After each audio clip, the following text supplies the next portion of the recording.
What's up, guys? Welcome back for episode number 28 of this 32 in 32 series where I preview every team's 2025 offseason going from the bottom all the way to the top.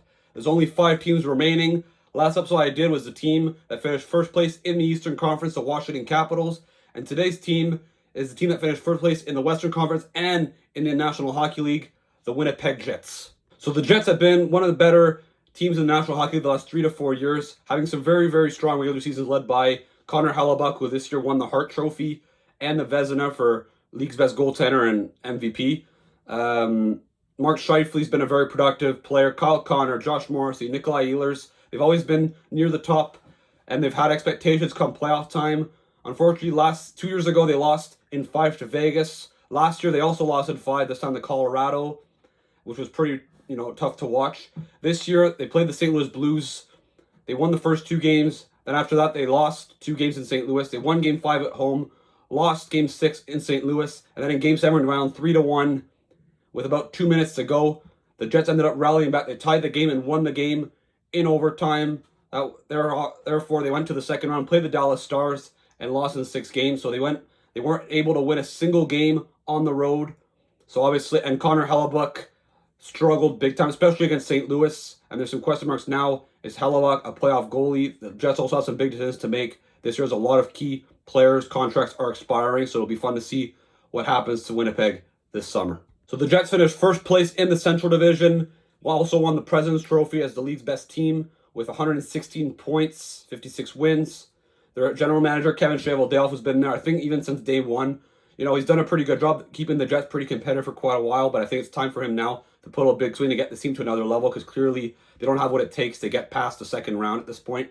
Their head coach, Scott Arniel, in his first year with the Jets, obviously had a very strong year. Is finished second on the Jack Adams for best coach of the year. I don't really think he should have finished that high considering the team that he had, but still, he did a good job, let's say. Finished third overall in the league in goals for. First in the league in goals against, only 2.32 goals against average. Obviously, Connor Hellebuyck played a big part in that. Their power play also finished first place, 28.9. Their penalty kill, only 13th at 79.4. And their expected goals project 5-on-5 was 7th at 52.9. Their top 5 scorers, Kyle Connor in 82 games had a career 41 goals and 97 points. Mark Scheifele in also in 82 games, 39 goals and 87 points. Nikolai Ehlers in a contract year, 69 games played and 63 points. Obviously, Nikolai Ehlers always misses around 10 to 15 games every year, but still very good production. That's like 75-point pace-ish.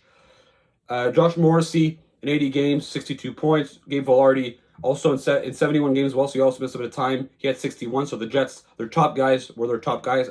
Not to mention Connor Hellebuyck's season. In 63 games, 47 wins. I think it was only 1 win shy of the all-time record to tie that all-time record for most wins in the season by a goaltender.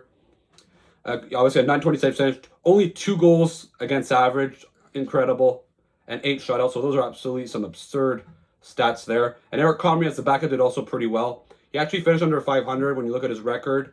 A 914 save percentage, 2.39 goals against average, and 2 shutouts. So he did have some good stats, even though the wins didn't come as consistently as Connor Hellebuyck. When you look at the projected lineup for the 25-26 season before the offseason moves, obviously a few guys that their contracts are expiring. Kyle Connor, Mark Scheifele, Gabe Vilardi their first line. Vilardi is an RFA.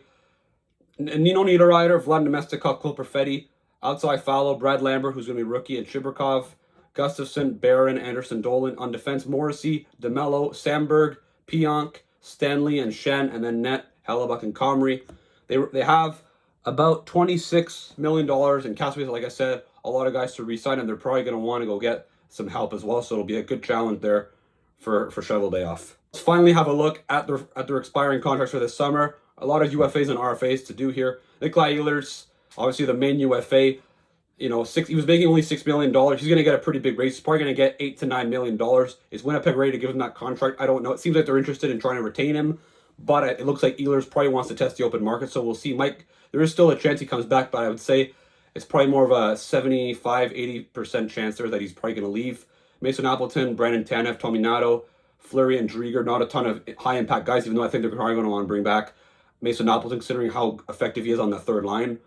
When you look at their RFAs, Gabe Vilardi, Morgan Barron, and Kupar, Vilardi's probably going to get a big raise after getting 61 points this year in 71 games. He's probably going to get probably a $6 or $7 million contract, but he is in danger of maybe getting offer sheet, so we'll see what happens there. and Dylan Samberg on defense, who really emerged as a very, very good top 4 defensive this year. He's probably going to get a long-term deal of like six years, probably around like $5 million-ish. So I think the Jets, they're going to have to spend a bit of money here, but they'll still have a bit of leeway there to improve this team. In the system, the Jets have a pretty decent prospect pool. Brad Lambert, 30th overall pick in 2022. Brandon Yeager, who they got for Rutger McGorty last year, who's a good prospect as well. Salomonson on defense. Barlow, Lucius. They just have a lot of, solid prospects that could become good middle 6 contributors, but no high-end stars. But for a team like the Winnipeg Jets, who's competing for the Stanley Cup, it's pretty rare that you see a team like that have those types of caliber prospects in their system. They do have their first round pick for this year, going to be 28th overall. It's funny here when you look, this is pretty interesting to look at. They have all their first round picks the next 3 drafts, no second round picks the next 3 drafts, 3 third round picks the next 3 a third round pick in every draft the next 3 years, no 4th round picks for the next 3 years, and all their 5th, 6th, and 7th round picks. So that's pretty, fascinating to look at. But I think the Jets, it's time for them to, whether they use it on prospects or in trades, it's time for them to get aggressive in order to finally bring the cup back to Canada. And when I say they need to get aggressive, I mean they do have some holes to fill. When you look at their needs for the immediate and the long term, obviously right now it's number 2 center. It's not normal to have Vlad Nemestikov as that second line center if you're really competing for the cup, even though he's done an honest job. They do have Adam Lowry as well there, but once again, more of a third line center. It seems like they're close, that it's between Colorado and Winnipeg for Jonathan Toews. I don't know if Jonathan Toews is necessarily that guy, considering he hasn't played in 2 years and he is 37, did have some injury problems and also was regressing towards the end there, but he could potentially be a decent option in case they're not able to go land some of the bigger names on the market. If they lose Nikolai Ehlers, they need to replace him somehow. It'll be tough to do, but you can't let go of a guy like Nikolai Ehlers' caliber and expect to be a better team. And some more defensive depth. Guys like Logan Stanley, not that great to have there. I think they need to add, another borderline top 4 guy, maybe more like a number 5-ish, to add, a bit more mobility there in order to, when you're playing against some faster teams, in order to really compete there. When you look at their long-term needs, Mark Scheifele's already hit 30 years old. I think that looking for maybe not a number 1 center like I wrote here, but at least a true top 6 center that can play there long-term, I think is something they're going to have to look at. And a young top 4 defenseman. A lot of the top pros that I mentioned there are all forwards that could become good, maybe second liners, but I don't really see any that's, a sure lock to be a top 4 defenseman. Obviously, Samberg and Morrissey aren't that old. Pionk, they signed long-term. I don't really like the way that, I don't think that contract's going to age super well, however. And they also have DeMello, who's also getting older. I think getting a guy that can play there, maybe with a Josh Morrissey down the road, as Dylan DeMello starts aging, is something they're going to have to look at. In net, they're pretty solid as well. They have Hellebuck signed for the next 7 years. So in general, they're in a good position still, but they have a few holes in order to fill in order for them to finally be able to get to the next level, because as of right now in the Central Division, I think Colorado's better. I think Dallas is better. Minnesota's going to be dangerous next year, I think, and I think Utah also going to take a big step.